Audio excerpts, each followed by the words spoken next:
Ma'asyiral muslimin wal muslimat rahimakumullah. Pagi ini kita dalam suasana masih hari tasyrik pertama, dari mulai tarwiyah, Arafah, Yaumun Nahar kemarin, hari ini tasyrik pertama.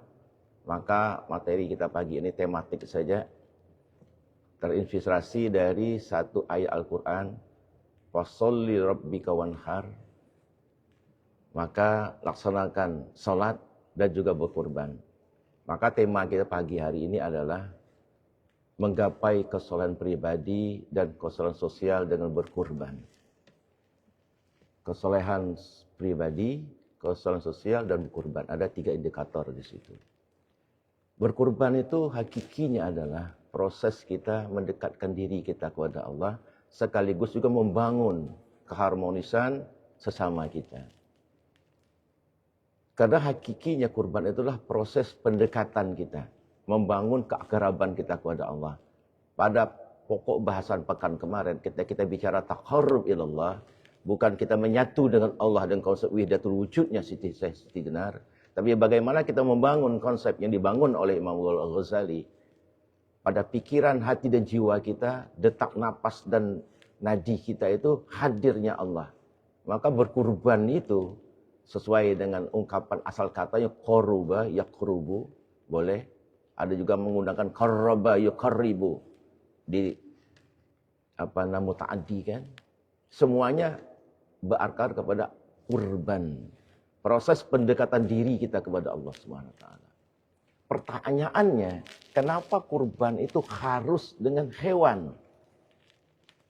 Hewan itu pasti dalam teknologi orang-orang peternakan dan pertanian itu adalah berkaki 4. Sebab kaki 2 itu tidak disebut hewan, disebut unggas.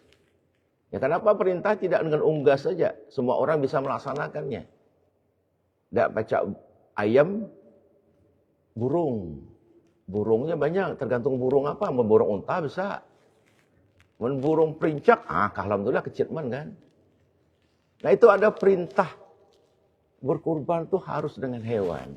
Karena perlu kita ingat dalam kitab Ma'rifil Ubudiyah ada 4 tipe karakter manusia itu. Ada disebut dengan bahimatul an'am, hewan ternak. Ada disebut dengan sabu'iyah, hewan buas. Ada disebut dengan karakter syaitaniyah, karakter setan. Ada yang keempat, rabbaniyah. Oke, bahimatul an'am adalah hewan ternak. Yang kita terkenal di sini adalah hewan ternak, kambing, kibas, biri-biri, sapi, kerbau. Dia termasuk rusak, dia termasuk napoh, dia termasuk kancil, ya kan? Pelanjuk, tidak masuk. Karena itu bukan hewan ternak, itu hewan liar di hutan. Maka kalau misalnya kategori itu hewan ternak, seperti pelanduk, napoh, kijang, maka itu lebih kecil mungkin kan, lebih murah kalau harganya. Tapi tidak, maka rusak tidak masuk, rusak masuk ke pasar ini di samping timah kita tangkapkan untuk dikurban. Tapi bahimatul an'am, hewan ternak. Nah, ketika kita bicara masalah kurban, ada 2 dimensi yang dibangun. Sebagaimana ayat Al-Kautsar tadi, fasholli, beribadah kepada Allah dengan salat, wanhar dan berkurban. Berkurban itu hakikinya adalah hewan-hewan itu, kita singgung sedikit masalah, kalau sabu'iyah, itu kan terrepresentasi dari hewan, bukan ngomong kasar di majelis ini, anjing, dan bab 1. Anjing itulah simbol kemarahan. Sementara bab 1 simbol kesahwatan, hawa nafsu. Sementara syaitaniyah perpaduan kedua itu. Sifat amarah dan sifat kehawa nafsuan. Nah, ternyata ketika diperintah menyembelih hewan, kita sedang menguras sifat-sifat kebidatangan kita. Sifat-sifat hewani kita. Maka ketika kita menyembelih kurban, kita menyembelih hakikat dan menyembelih sifat-sifat hawani kita. Sifat amarah kita, sifat memperturutkan hawa nafsu. Sehingga menguras sifat-sifat yang mazmumah, sifat-sifat tercela. Termasuk sifat-sifat syaitaniyah yang melekat pada diri kita. Karena ketika amarah, itu kan semuanya adalah penyakit-penyakit batin. Dari amarah seperti anjing, kesombongannya, ya kan, ketakaburannya. Bab 1 demikian juga, kehawa nafsuannya luar biasa. Tidak ada hewan di muka bumi ini yang Allah ciptakan yang sebesar hawa nafsunya bab 1. Karena bab 1 itu, ketika dia berkumpul antara pejantan dengan betina, dia ketika dia libidonya naik, dia tidak langsung mensenggamakan betinanya. Tetapi sesama jantan mereka, ya, LGBT, lah gendut banyak tingkah. Maaf kalau ada gendut. Karena bab 1 kan gendut-gendut tuh. Besar-besar tuh kalau kita lihat. Nah, dia membangkit hasratnya sampai jantan dulu. Begitu sudah nafsunya naik, libidonya naik, baru dia mensenggama, mencampuri, menjimai betinanya. Gantian. Apakah perilaku yang bagus seperti itu? Karena hawa nafsu demikian. Beda dengan ayam, Pak Jago Duiko, Siko, cewek ayam betina, begasak dulu yang cowok tuh, bersabung dulu ya, untuk mendapatkan sang ratu. Nah itu menggambarkan harga diri yang luar biasa. Nah, peristiwa menguras sifat-sifat hewani itu proses yang luar biasa. Maka dengan berkurban, itu salah satu cara. Makanya tujuan kita berkurban itu tak lain adalah menghilangi sifat-sifat hewani kita. Karena memang ibadah kurban itu, dari mulai anak Nabi Adam, Kabil dan Habil, terus sampai ke Nabi Allah, Nabi Ibrahim, diperintahkan berkurban, sampai kepada Rasulullah pun perintah berkurban. Ada sesuatu yang unik. Kenapa Allah uji Nabi Ibrahim itu dengan menyembelih anaknya? Kita sedikit sejarah dulu. Kenapa tidak langsung diperintah menyembelih hewan kurban saja? Sebagaimana Qabil, karena profesi seorang petani, maka yang diserahkan adalah hasil pertaniannya. Sementara Khabil, karena seorang peternak, maka diserahkan hewan ternaknya. Nabi Ibrahim itu ada peristiwa, kalau kita buka dalam Qasasul Anbiya dan juga banyak-banyak tafsir, itu menceritakan ketika di Palestina, ada katakan di Yordania, tapi kita ambil di atas daerah Syam sebelum pecah. Itu. Ada katakan Palestina, ada katakan Yordania dalam tafsir itu. Beliau itu adalah orang yang paling dermawan di kalangan masyarakatnya. Jadi Ibrahim itu adalah orang yang paling dermawan. Al-Abidus Syahi, hamba yang paling dermawan. Saking dermawannya, ada yang meriwayatkan, dia berkurban itu, ada yang katakan 1.000 atau 10.000 ekor unta dan 100.000 domba. Lah dia lah orang nyaing itu. Dia usah 100.000, udah 1.000 unta. Berapa harga unta sekarang, Pak Ketua? Nak 40 juta, 50 juta? Bayangkan, berapa duit? Domba 100.000 ekor. Berapa domba itu paling murah? Di sini mungkin ada yang biri-biri 2 juta. Ambil murah 2 juta, 100.000 ekor. Berapa duitnya? Sakingnya sampai disebut oleh komunitas masyarakat di situ Al-Abid Sahih.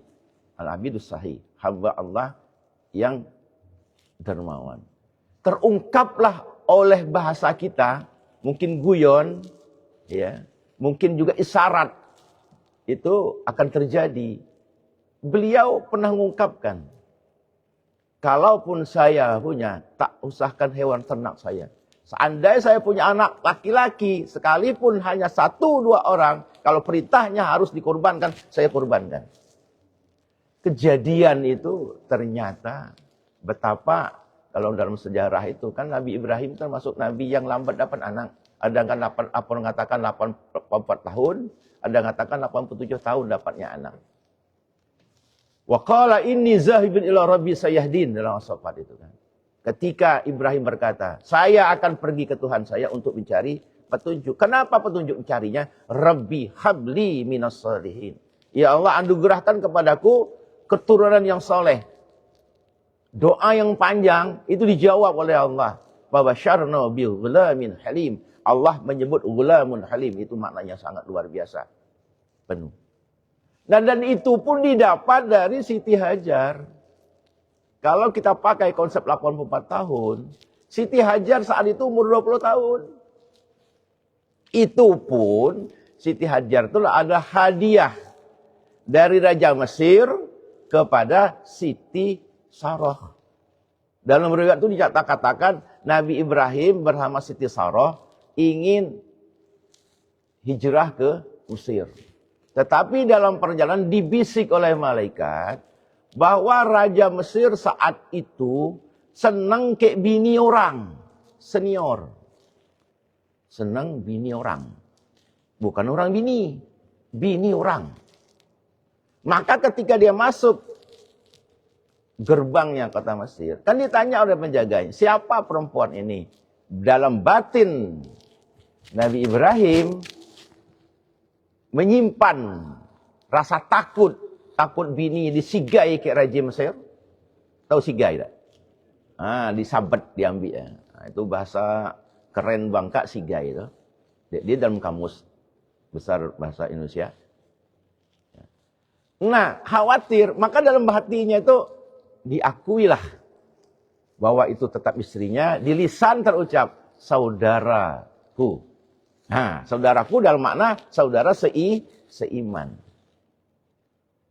Nah, selamat. Ternyata Raja Mesir itu terpesona dengan Siti Sarah itu sangat-sangat cantik. Sehingga dalam riwayat saking penasarannya Raja Mesir itu langsung megang Siti Sarah. Maka dengan izin Allah, Siti Sarah itu berdoa. Tiba-tiba seteruk rajanya. Tangannya seteruk. Ya seteruknya berat, apa kedua teruk kan? Mohon ampun sang raja. Minta dikembalikan kesehatannya. Siti aja berdoa, Allah kembalikan. Tapi masih namanya tadi senior, masih pegang yang kambuh lagi, terus sampai 3 kali. Maka pada ketiganya didoakan Siti Hajar kembali pulih. Rasa senangnya bahwa ini bukan sembarangan orang, ini pasti makhluk halus. Katanya cuma nampakkan dirinya dalam bentuk wujud manusia. Itu anggapannya.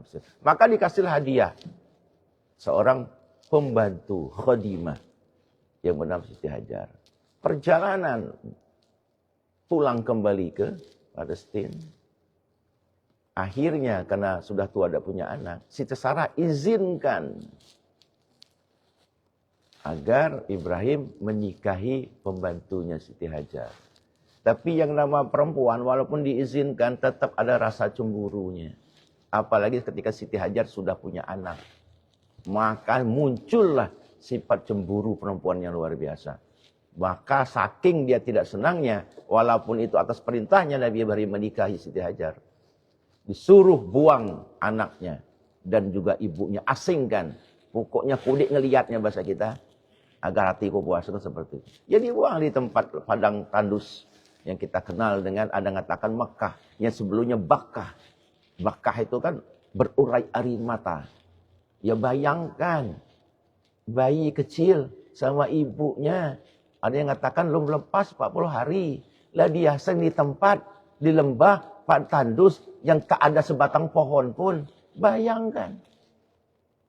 Coba men kita ditinggal di kebun, ngarohnya. Menadi HP, berdering-dering lah HP. Nelpon paknya kan, nelpon orang rumahnya. Nah peristiwa itulah. Karena Nabi Ibrahim pernah berungkap, tidak usahkan hewan ternakku, aku punya anak pun akan kukurban. Allah perintahkan. Maka mimpilah. Maka disebut tarwiyah, itu kan mimpi. Arafah, yakin bahwa mimpi itu bukan sembarangan. Karena mimpi para Rasul itu adalah perintah. Karena adalah wahyu.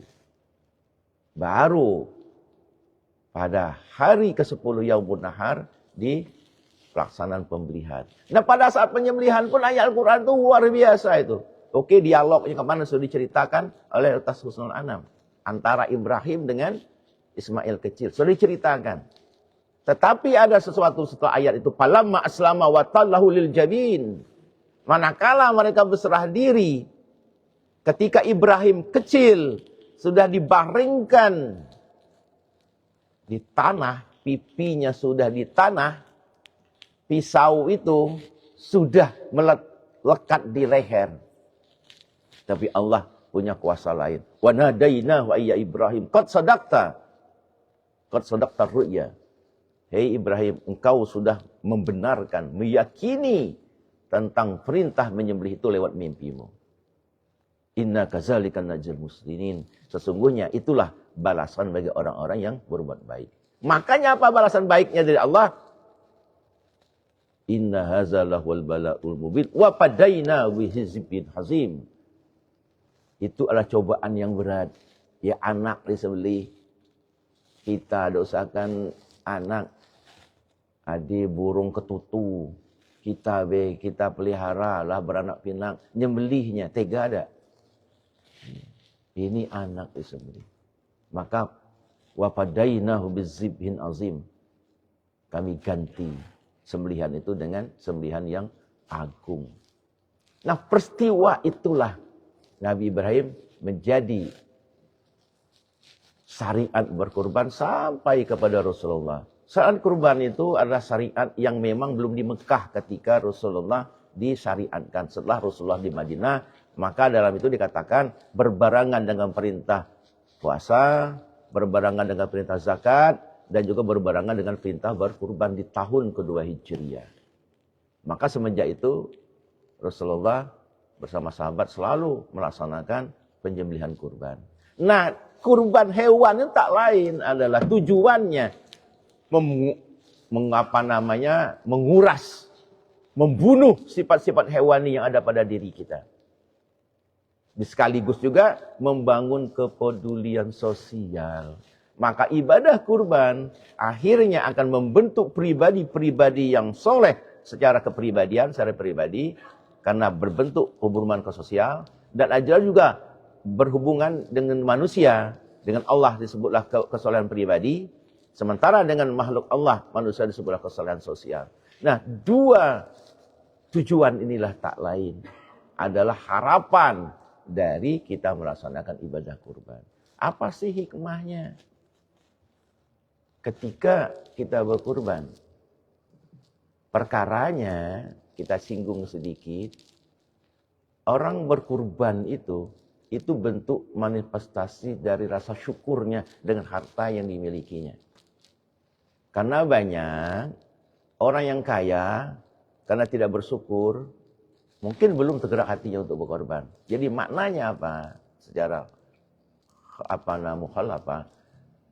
Ada orang yang kaya tapi tidak berkorban. Maknanya apa? Belum bersyukur. Tapi ada orang yang sedang-sedang tapi mampu berkorban. Ukuran sa'ah kemampuan itu apa? Paling tidak kita berkorban saat itu, tahun ini, tidak membuat kita besoknya kelaparan. Itu yang dihitung sanggup. Apalagi di Indonesia ada urunan kan. Ada juga tabungan. Silakan. Tapi paling tidak ada ruang kepada kita. Kalau kita satu keluarga, ya giliran siapa hari ini? Kalau kambing ya. Kalau bisa 1 ekor sapi ya berarti ada 7 orang. Jadi hakikatnya adalah ketika kita berkorban, kita sedang membangun keharmonisan. Baik keharmonisan keluarga kita, keharmonisan masyarakat kita, maupun keharmonisan kebangsaan kita di negara kita. Karena ketika dengar dialog antara Ibrahim dengan Ismail kecil, kayaknya dibangun itu adalah keharmonisan antara seorang bapak dengan seorang anaknya. Dan juga tidak meninggalkan ibunya. Dialog terjadi. Bahkan kalimat ya abatif al-matukmar. Yang sebelum ya bunayya ini ara fil manam. Ayat lanjutnya. Nah itu kan dalam balaghah dikenal dengan uslub adabi. Ungkapan letterlek ayat itu. Labziahnya menggambarkan ketingkat adaban ke akhlak yang luhur. Maka kalimat ya abati dengan ya bunayya. Itu kalimat-kalimat yang uslub adabi menggambarkan betapa kesiapan mental mereka, kesiapan batin mereka menghadapi cobaan sekaligus masalah. Terjadi dialog antara orang tua dengan anak. Bahkan iblis melihat ruang pada saat itu untuk berikhtiar mengganggu ritual itu. Datang iblis laknatullah kepada Ismail kecil. Masa kah selaku anak Ibrahim kasih siap untuk disembelih. Gawik-gawikan pak kata. Marah Ismail kecil dilempar. Adanya jamarot. Gak puas menggoda Ismail kecil. Digodanya Ibrahim. Tamah Nabi Ibrahim marah. Dilempar. Gak puas. Datang ke Siti Hajar. Digoda kalau maknya nih. Ibrahim lah lama dapat anak. Dapat dari rahimmu. Setega itu Ibrahim nak nyembeli anaknya. Bagaimana? Marah Siti Hajar. Dilempar juga. Adanya Jamratul Ula. Jamratul Wusta. Dan Jamratul Aqabah. Jadi ritual ibadah. Perbuatan yang tidak diniatkan apapun saat itu. Tapi berubah menjadi amalan dan kewajiban haji dalam ibadah haji. Karena memang ibadah haji itu baik sa'i itu kan perilaku Siti Hajar semua dengan Ismail kecil. Tawaf. Iya. Itu semuanya ada rangkaian-rangkaian ibadah haji baik rukun maupun wajib haji. Terjadi dari peristiwa amaliyah yang tidak direncanakan dan tidak disengaja. Berubah menjadi amalan ibadah haji. Maka kalau kita pikir berapa banyak pahala yang mengalir kepada keluarga Ibrahim. Terutama kepada Nabi Ibrahim, Siti Hajar dan Ismail. Ismail berapa banyak air zam-zam yang kita nikmati. Yang tidak habis-habis. Nak kemarau betapapun. 43, 45 derajat panas yang kota Mekah. Tidak mengeringkan sumur zam-zam. Terus akan mengalir. Nah jadi sesungguhnya ada membangun keharmonisan pertama di lingkungan keluarga. Terjadi dialog yang baik. Pembelajaran bagi kita. Tidak ada masalah keluarga yang tidak bisa diselesaikan. Selama diawali dengan dialog. Apakah kita masih cerita dengan anak-anak kita? Masih suka? Itu bagian kita membangun sinergi keharmonisan di antara keluarga kita. Nah ketika itu terbangun. Perintah berkorban sekaligus juga membangun keharmonisan masyarakat. Betapa antara satu dengan yang lain di lingkungan masyarakat itu terbangun sinergi menuju keharmonisan. Simbolnya berbagi daging kurban. Maka ada yang beranggapan bolehkah daging kurban diberi dengan tetangga sebelah? Ya silakan. Tidak ada larangan. Tetapi bukan kurban nazar. Kalau kurban nazar wajib habis kita kasihkan dengan fakir miskin. Tapi kalau kurban sunnah, punya Pak Dokter kan kurban sunnah. Ya boleh saja. Kasih dengan tetangga. Mudah-mudahan ketika mereka mencicipi berkahnya daging kurban, Allah kasih hidayah. Jadi bukan ke situ mereka ibadah, ke sini nantinya. Itu harapan kita. Karena itu pernah terjadi kita lakukan di kalangan santri siswa kita. Bukan santri ya, siswa ya. Kalau santri kan di pondok, di madrasah. Siswa. Ketika kita masih di SMA, kita melaksanakan ibadah kurban. Penyembelihan hewan kurban. Setelah kita bagikan dengan mudahi, dengan guru-guru yang beragama Islam. Kemudian murid-murid kita yang fakir miskin, kita bagikan. Kemudian lebihnya kita bikin paket lebih. Kita kasih dengan anak-anak yang non-muslim. Termasuk masyarakat di sekitar sekolah itu. Apa yang terjadi? Allah buka hidayah. 2 orang saat itu. Walaupun tidak bersamaan waktunya. Siswa itu minta disahadatkan. Itu luar biasa. Mungkin barokah. Darah mengalir ke tubuhnya. Lewat daging kurban. Jadi jangan pernah kita katakan tidak boleh. Selama itu bukan kurban nazar. Kurban sunnah silakan. Apalagi yang sifatnya sedekah. Ada sedekah kan? Dari institusi, perusahaan yang tidak menyebut nama untuk siapa. Kalau sebutnya misal dari perusahaan itu ada namanya. pegawainya, oke, jadi korban. Tapi kalau tidak menyebutkan, nih dari institusi ini, kita sembelih. Kan bukan hewan kurban, sembelihan biasa, sembelihan sedekah. Cukup bismillah, ya, wallahu akbar kan. Tapi kalau dia kurban, ya pasal kita tambah doa. Sebagai persembahan kita bahwa itu adalah hewan sembelihan kurban. Jadi membangun keharmonisan keluarga, keharmonisan masyarakat, terbangun. Karena di situ adalah, tadi kita katakan, sekaligus membangun hubungan vertikal kepada Allah, sekaligus juga membangun hubungan horizontal kepada sesama. Ketika kita berbagi demikian, nyicip dengan korban. Ada, makanya mas malam, tidak jauh-jauh, biras kami sendiri. Kata orang daging kurban tuh cepat masak kalau direbus. Datang sore itu di antara orang, cerita pribadinya sendiri nih, semalam. Renyek makan lemak kuning. Sudih maghrib. Yang nyelaksanakannya. Lum isa lah empuk daging kurban. Sementara dia biasa bilang beli tulang rusuk di pasar, pajak sejam baru rasa empuk. Nah, artinya apa? Ada keberkahan yang tanpa kita rasakan. Nikmatnya pun lain, kan daging segar. Bukan daging beku. Jadi, lum isa lah nikmati lempah kuning. Itu gambaran kepada kita betapa ada tabarruk di daging kurban. Maka ketika kembali kita ke pokok masalah kita, membangun keharmonisan keluarga, membangun keharmonisan masyarakat. Ketika suatu masyarakat terbangun harmonisasi di antara mereka, yakinlah daerah itu dan negeri itu akan terasa aman damai. Karena terbangun dari sisi niat ibadah dengan daging kurban itu. Makanya berkurban perkaranya memang dia sunnah muakkadah menurut Syafi'i, Maliki dan Hambali. Tapi kalau Hanafi hukumnya wajib setiap tahun. Tapi walaupun dengan 1 ekor kambing, domba atau kibas itu mewakili satu keluarga. Tetapi kalau yang lain menganggap itu sunnah muakkadah. Kalau sunnah muakkadah silakan. Tetapi ada nomenklatur.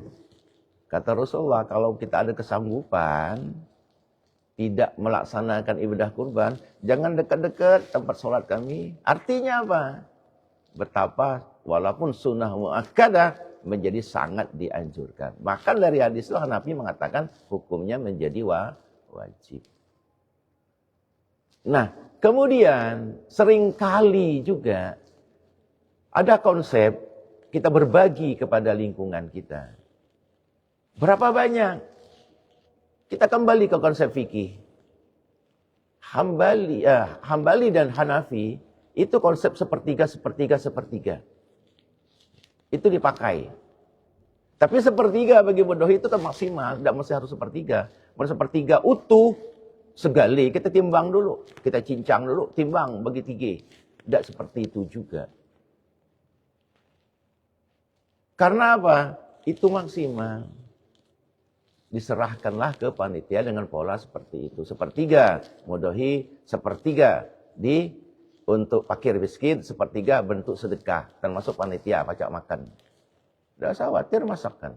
Karena dia hak panitia juga di situ. Karena panitia itu jangan lihat nyaman gitu panitia. Tanggung jawabnya harus dinilai. Kan terjadi sapi presiden kemarin. Oke, itu sapi sedekah. Terjadi sapi dari PT mana yang besar kemarin. Ya, dari Kapolda pribadi. Tiba-tiba diserahkan oleh pedagang ke kita, kita terima oleh panitia. Belum disembelih, kelepaknya patah kakinya. Kan tidak boleh, hewan yang cacat namanya. Nah ketika itu siapa yang ngentinya? Siapa yang ngentinya? Resiko. Hitung ada 70 orang. Panitia, sapi 70 juta, paksa 1 juta seorang urunannya. Karena lagi patah, dagingnya dia pacak dijual untuk gantinya. Tapi kalau dia mati, nah daging tidak pajak dia pakai, hewan tidak pajak disembelih, karena sudah bangkai, kena ganti. Jadi dilihat, jangan melihat kerja panitia, tanggung jawab itu besar panitia. Seringkali kita sampai ke seperti itu. Ya, kembali kita ada konsep pembagian dagingnya. Sepertiga, silakan. Itu kan konsep Hanafi dan Hambali. Syafi'i beri habis. Kalau kita berahmat Syafi'i, beri habis. Tidak ada nazar, tidak ada sedekah, tidak ada sunnah di situ. Beri habis. Bahkan Maliki, tidak diaturan, silakan. Serah ke panitia.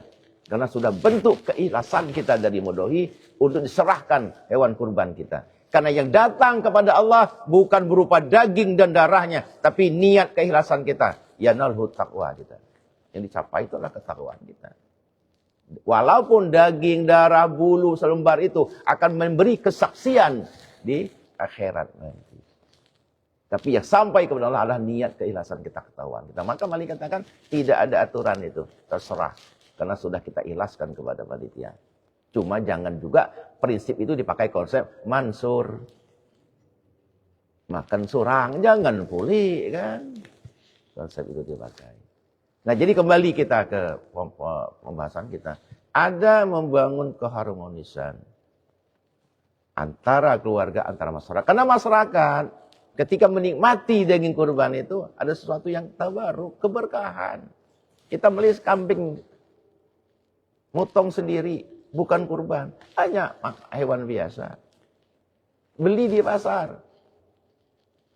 Rusuk, sapi. Hanya biasa. Tapi kalau kurban kan istimewa. Dan kalau pacak ngomong hewan tuh, hewan-hewan lain ngatakan, beruntung jika disembelih di masjid. Kami di mananya beli ya? Di Jagal sana. Satu. Kedua, beruntung jika disembelih di masjid. Karena niatnya lah untuk mendekatkan diri kepada Allah. Sarana lewat pemotongan hewan kurban. Nah itu kalau andai hewan-hewan kurban itu, maka tidak heran ketika hewan-hewan itu mendengar takbir, mendengar salawat, ya basah lupuk mata mereka. Kita tidak tahu itu naluri insting mereka mendengar. Maka ketika kita perlakukan dengan tidak baik, ketika menumbangkannya, bisa saja ngamuk. Kata kawan, nih temperamen orang yang berkorban nih. Ya, dia juga beranggapan seperti itu, bisa saja karena sifat hewani kita sedang menempel di hewan itu hendak disembelih. Maka sifat amarah, sifat kehawa nafsuan kita mungkin menumpuk di situ. Maka dia bisa ngamuk. Masalah muslimin wa muslimat rahimakumullah. Jadi membangun keharmonisan keluarga, masyarakat dan juga keharmonisan kita berbangsa. Makanya alhamdulillah, satu orang bolehkah berkorban lebih dari satu? Tidak masalah. Tadi kami ceritakan Nabi Ibrahim dengan 10.000 ekor onta dan 100.000 ekor domba. Silakan. Nama kita disebut di setiap itu. Tidak masalah. Cuma walaupun dia sunnah, tetap juga sebarkan. Nah itu saja, jangan numpuk di kita. Bagi benar pemerintah misalnya meletakkan sapi itu di sini, disebarkan. Itu lebih baik. Apalagi setiap kota, kabupaten disebarkan, itu akan lebih bagus. Oke, setiap kecamatan, kalau kita mampu dan boleh silakan. Bahkan setiap masjid mungkin. Di masjidnya ada, di masjid itu ada, tidak masalah. Walaupun hanya untuk dia sendiri, kalau kambing atau sapi, kerbau untuk keluarganya 7 orang. Silakan, tidak masalah. Masalah muslimin rahimakumullah, itu sedikit sekelumit. Ketika peristiwa kurban adalah jaringan kita untuk membangun kesolehan pribadi kita dengan juga kesolehan sosial kita. Hubungan kita kepada Allah baik, hubungan kepada manusia juga baik. Itu makna hakikat dari kita berkurban. Mudah-mudahan apa yang kita lakukan masih ada kesempatan yang belum berkorban, di kesempatan nih. Karena ada tasrik juga bagian dari penyembelihan. Kullu ayyamit tasrik zabhun, kata Rasulullah. Selama hari tasrik itu adalah hari penyembelihan. Bahkan keluar ungkapan al-yauma yaumul malhamah. Makanya mulai dari kemarin hari ini, besok dan lusa haram berpuasa. Karena ada hari menikmati daging kurban. Ya mudah-mudahan yang belum ada niat dengar materi pagi ini tergerak hatinya untuk berkorban. Usikum nafsi bittaqwallah wallahu muwaffiq ila thoriq. Wassalamu